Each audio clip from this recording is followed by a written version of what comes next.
Na na na na na na na na na na na na na na Peace out, Bengula, Bengula. Vakanetse varume we vairova mbakumba vaisatiza kumba.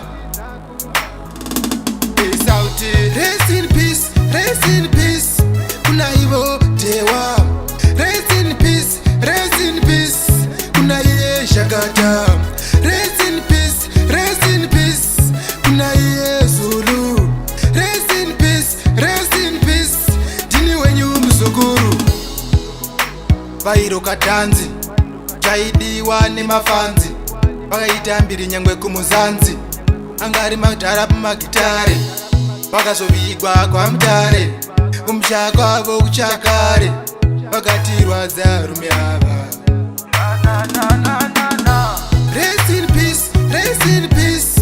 Kuna ivo dewa, rest in peace, rest in peace.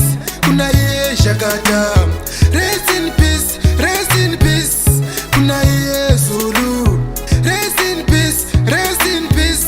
Dini wenyu msukuru vairova mangoma vanhu vese zvavakaona avana mubvira vadona bvira patakavaziva vakanetse varume we vairova mbakumba vaisatiza kumba. Rest in peace, rest in peace. Kuna ivo dewa, rest in peace, rest in peace. Kuna iye shakata, rest in peace, rest in peace. Kuna iye Zulu, rest in peace, rest in peace.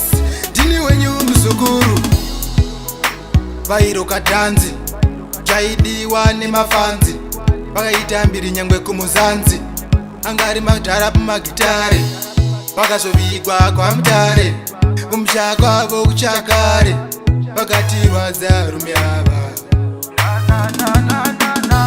Rest in peace, rest in peace.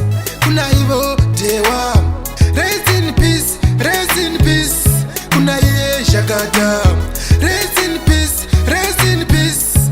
Kuna iye Zulu, rest in peace, rest in peace.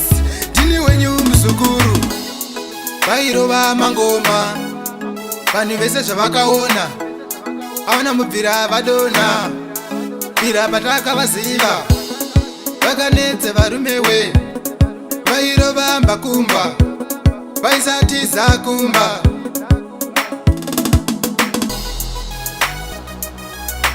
Mr. Holly on the beat. Production.